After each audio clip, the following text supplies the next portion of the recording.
নমস্কার, Rishibani institute of Vedic অ্যাস্ট্রোলজির পক্ষ থেকে স্বাগত জানাই আজকের জ্যোতিষ আলোচনায়। আমি শান্তনু আপনাদের সঙ্গে। আলোচ্য বিষয় বিশুদ্ধ জ্যোতিষ। টাফ টাইম, কঠিন সময়ের মধ্য দিয়ে যাচ্ছেন সিংহ রাশি বা লগ্নের বেশ কিছু মানুষ। কেউ কেউ তো অবশ্যই ভালো আছেন, কিন্তু তার মধ্যেও বেশ কিছু মানুষ তারা সমস্যায় রয়েছেন। কিন্তু কি এই সমস্যা, কেন এই সমস্যা, আর কোন দিকে এই সমস্যা?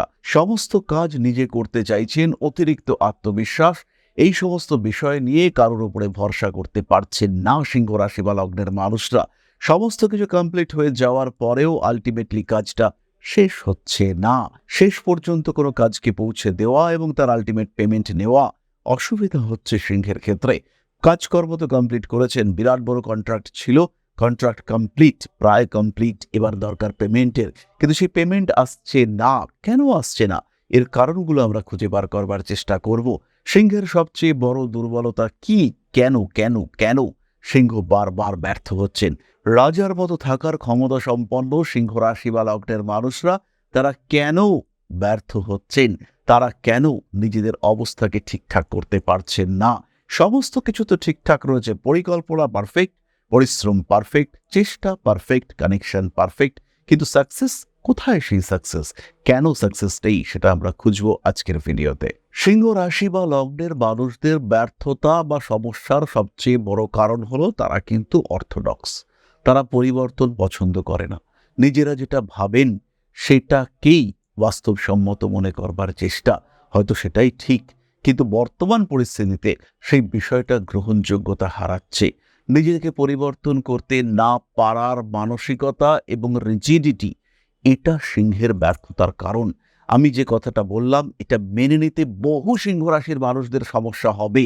তারা মানতে পারবেন না, তারা মানতে চাইবেন না, কিন্তু নিজের ভেতরে ঝুঁকে দেখুন, নিজের ভেতরে খুঁজে দেখুন, এটা আপনার ব্যর্থতার অন্যতম বড় কারণ। যুগের সঙ্গে মানিয়ে নিতে আপনি পারছেন না। সবাই যে কাজটা করছে, সবাই যে পোশাক পরছে, সবাই যে সিস্টেমকে অ্যাডপ্ট করছে, সেইটা আপনার কাছে খুব একটা গ্রহণযোগ্যতা পাচ্ছে না।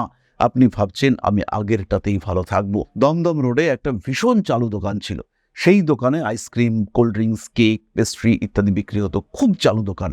কিন্তু সবাই যখন ফোনপে, ইউপিআই পেমেন্ট অ্যাকসেপ্ট করতে শুরু করলো, সেই দোকান বড় বড় করে সাইনবোর্ড লাগিয়ে দিল যে আমাদের দোকানে কোনো রকম ইউপিআই বা ফোনপে বা এই সমস্ত হয় না, শুধুমাত্র ক্যাশে ট্রানজাকশন করুন।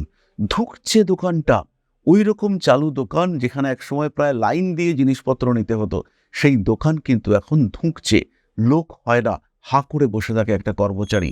সমস্ত আলমারিগুলো ফাঁকা, শোকেসে কোনো মাল নেই। একটা সময় যেখানে গম গম করতো, বাইরে পেটি পেটি মাল থাকতো, সেখানে কিন্তু এখন দোকানটা ধুঁকছে।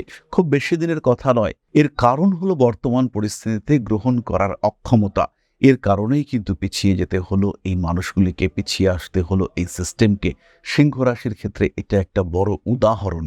দ্বিতীয় বিষয়টি হলো সিংহ ভালো মন্দ বিচার করেন, কিন্তু তার মধ্যেও সিংহ তোষণ পছন্দ করেন। সিংহের থেকে কোনো কাজ উদ্ধার করতে হলে চোখ বন্ধ করে আপনি শুধু তোষণ করে যান, প্রশংসা করে যান, সিংহ সেই কাজ করে দেবে আপনার জন্য। সিংহ নিজের জীবন দিতেও পিছপা হবে না।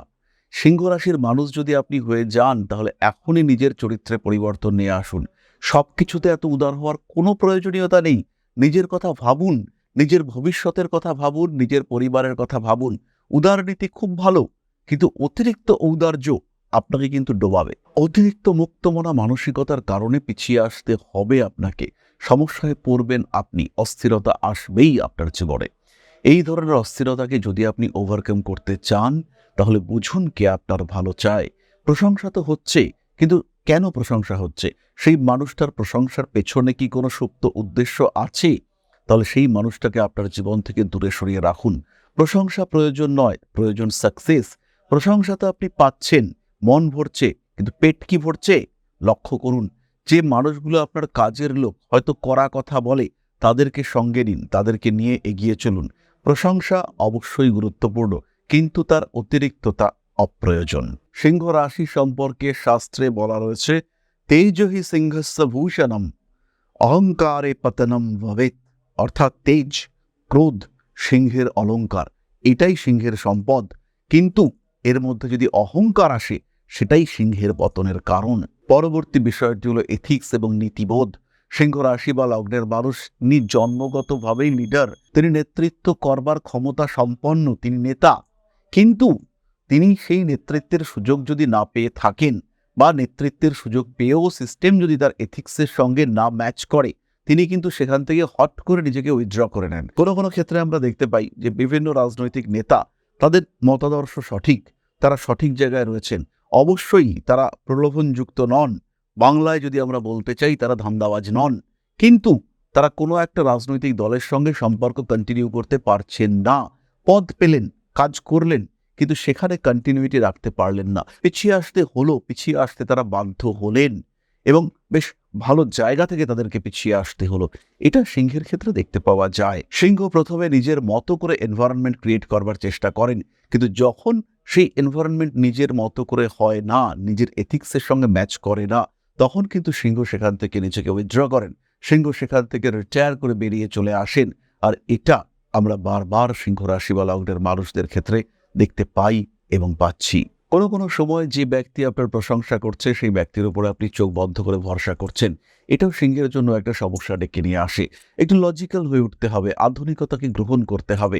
প্রশংসা যদি আপনি না পান, তাহলেও নিজের কাজকে কন্টিনিউ করতে হবে, মেনে নিতে হবে যে এই সিস্টেম সেটা সম্পূর্ণ আমার মতো নাও চলতে পারে এবং তার সঙ্গে সঙ্গে বর্তমান পরিস্থিতি যেদিকে যাচ্ছে সেটাকে গ্রহণ করবার মানসিকতা রাখতে হবে, বিজ্ঞাপনের উপরে ভরসা রাখতে হবে এবং তার সঙ্গে সঙ্গে অতিরিক্ত কার্মিক জীবন সেখান থেকেও বেরিয়ে আসতে হবে, আর একটু বেশি রোমান্টিক হতে হবে। সিংহ রাশি বা লগ্নের মানুষদের প্রয়োজন হলে সাইকোলজিক্যাল কাউন্সিলিং করা যেতে পারে এবং নিজের মানসিকতার কিছু পরিবর্তন আপনার জীবনকে প্রচুর পরিবর্তনের দিকে এগিয়ে নিয়ে যেতে পারে।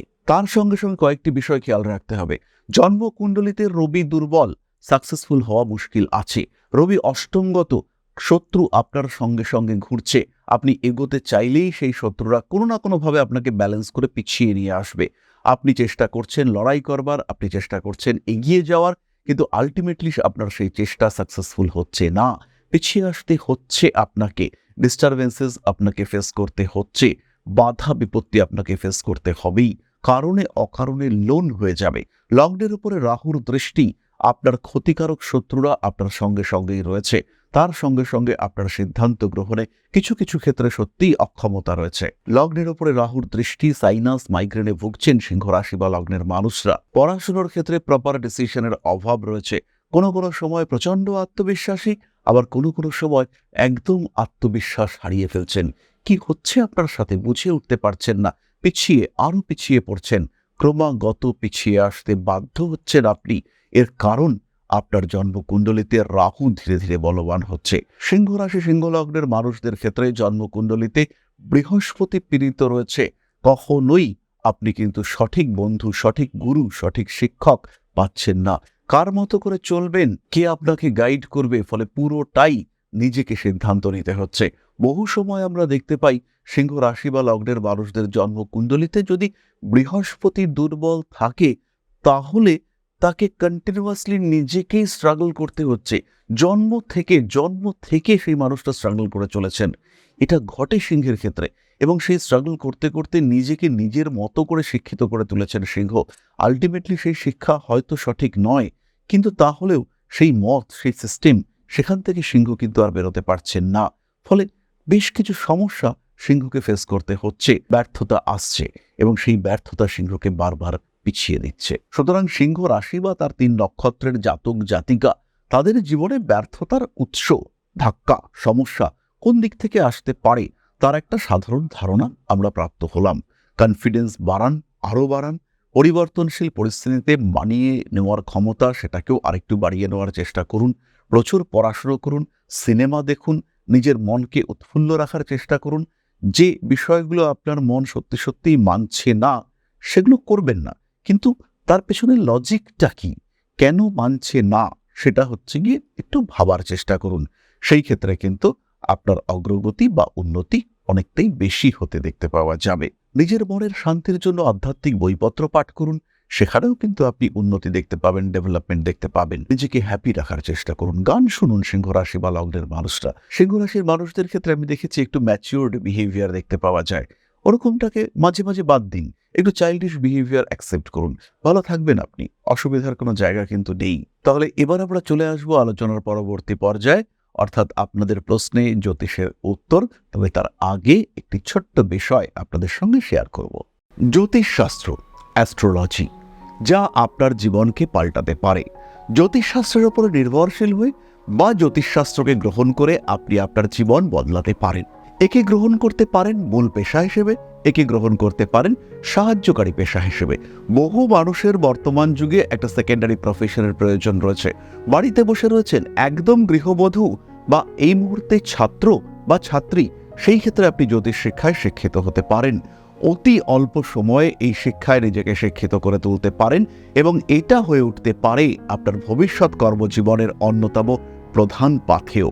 ভারতবর্ষের প্রাচীন কৃষ্টি এই জ্যোতিষশাস্ত্রের উপরে ভরসা রেখে আপনি নিজের জীবনকে আরও বিকশিত করে তুলতে পারেন।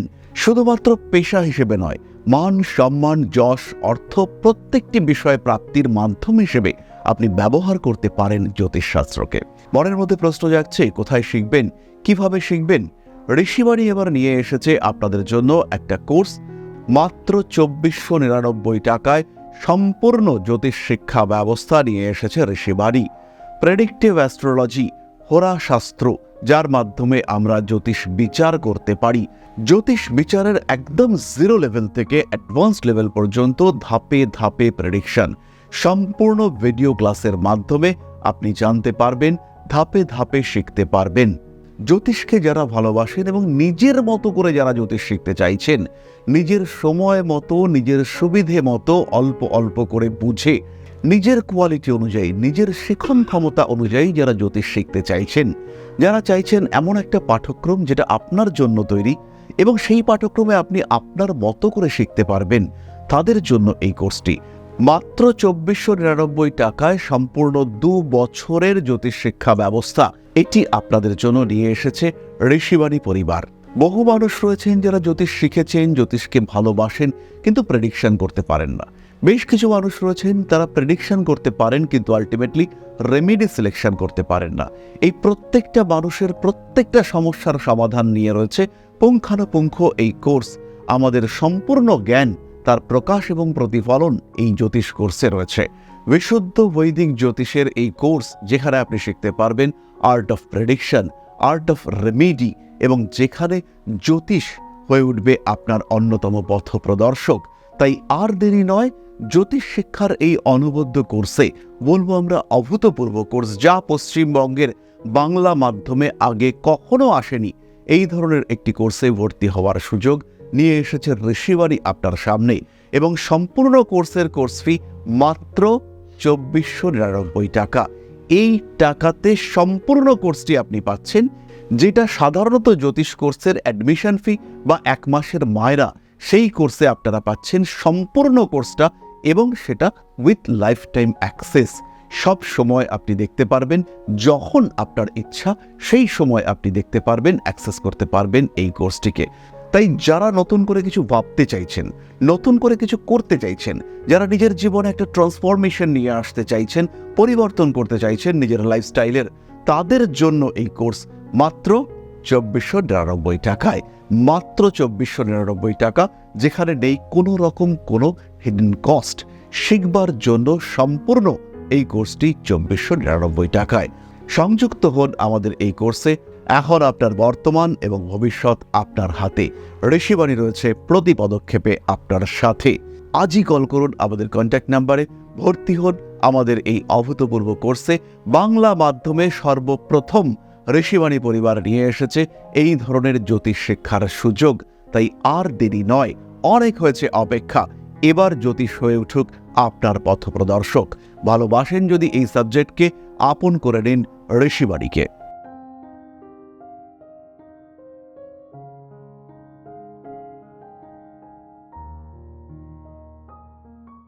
তাহলে এবার আমরা চলে আসি আপনাদের প্রশ্নে। বাংলাদেশ থেকে প্রশ্ন করেছেন, 23/2/2003 রবিবার ছিল ওই দিন, রাত 11টা থেকে 3টে আনুমানিক, অর্থাৎ 24 তারিখ পড়ে গিয়েছিল। দাদা আমাকে প্লিজ জানাইয়েন আবার কি রাশি, আমি অপেক্ষা করছি। স্থান ঢাকা, বাংলাদেশ। আপনিও কিন্তু আপনার নাম লেখেননি, কিন্তু প্রশ্নটা শুনে আপনি বুঝতে পারবেন কে প্রশ্ন করেছেন। আপনার এই জন্মকুণ্ডলী অনুযায়ী লগ্ন আইডেন্টিফাই করা মুশকিল, তবে মোটামুটি যদি আমরা 2টো বা তার আশেপাশে টাইমটাকে ধরি তাহলে আপনার বৃশ্চিক লগ্ন। কিন্তু যদি 2টোর পর থেকে 3টের দিকে চলে যায় তাহলে কিন্তু আপনার লগ্ন হবে ধনু। সেই ক্ষেত্রে চারিত্রিক বৈশিষ্ট্যগুলো ম্যাচ করিয়ে নিতে হবে। চন্দ্র মানে আপনার জন্ম রাশি অবশ্যই বৃশ্চিক। চন্দ্রের সঙ্গে কেতুর কম্বিনেশন নিয়ে আসবে কিছু হতাশা, কিছু ডিপ্রেশন, কিছু ফ্রাস্ট্রেশন। চন্দ্র নিচস্থ, কেতু তিনি কিন্তু আবার উচ্চস্থ, ফলে আপনার উপরে কেতুর প্রভাব এটা কিন্তু ভীষণ বেশি মাত্রায় রয়েছে। তাই প্রত্যেকটি কাজকর্মের ক্ষেত্রে একটু সিস্টেমেটিক হতে হবে আপনাকে। প্রত্যেকটি কাজের জন্য প্রপার পরিকল্পনা করতে হবে। ব্যর্থতা আসলেও তাকে নিয়ে বেশিক্ষণ সময় দেওয়া এটা যাবে না। আপনার জন্য রইল প্রচুর শুভকামনা, সবার জন্য রইল শুভকামনা। খুব ভালো থাকুন, সুস্থ থাকুন। মা শ্রী শ্রী আদিশক্তির পূর্ণ আশীর্বাদ বর্ষিত হোক আপনাদের উপর। সমৃদ্ধ, আরো সমৃদ্ধ হয়ে উঠুক আপনাদের প্রত্যেকের জীবন। জয় মা আদিশক্তি। নমস্কার।